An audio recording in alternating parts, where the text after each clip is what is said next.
sommes tous conscients que ce modèle de démocratie que vous nous avez si insidieusement et savamment imposé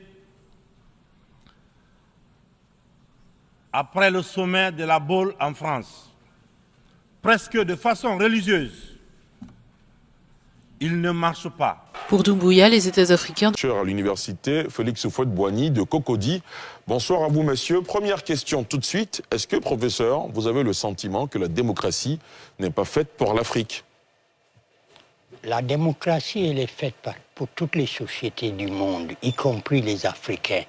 Et les Africains, durant leur histoire, depuis la période coloniale, ont montré qu'ils étaient capables de faire des prouesses démocratiques, c'est-à-dire d'arriver effectivement à se battre pour leurs intérêts dans des cadres qui sont des cadres très bien placés. Je donnerai qu'un seul exemple, qui est un exemple ivoirien. Allez-y. Quand Félix Houphouët-Boigny, après la Seconde Guerre mondiale, crée son syndicat et ensuite crée son parti, en fait, le RDA, ils arrivent à gagner les élections dans toutes les colonies de l'Afrique de l'Ouest. Et c'est les Africains qui ont voté pour eux contre les intérêts, en fait, des colons. Mais depuis, l'Afrique a été émaillée de violences, de crises post-électorales, de scrutins tripatrouillés, de coups d'État. Donc finalement, on est à se demander si finalement ce modèle de gouvernance est fait pour notre continent.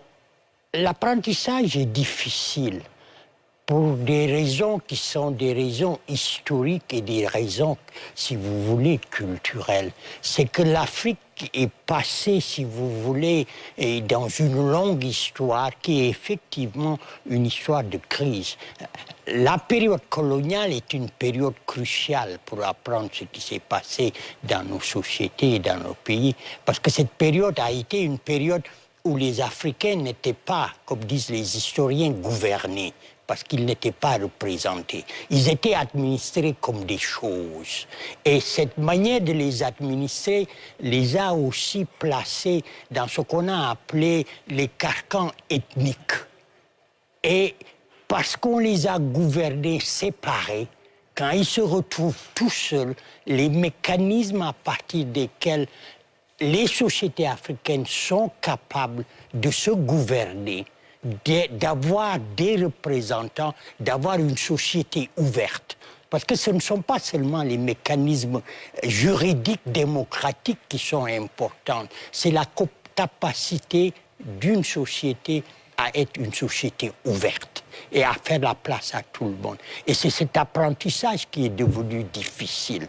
Deuxième chose importante, c'est le fait que aussi, surtout dans la période dans laquelle nous sommes engagés, ce sont des sociétés qui ont une démographie extraordinaire, avec une extraordinaire présence de la jeunesse, alors que les économies ne peuvent pas offrir des emplois, le système éducatif ne peut pas les gérer, le système de la santé n'offre pas des... Et dans ces conditions, quand on a une gouvernance absolument mauvaise, ce qui a caractérisé les sociétés africaines, avec des corruptions terribles, on a la situation dans laquelle on est.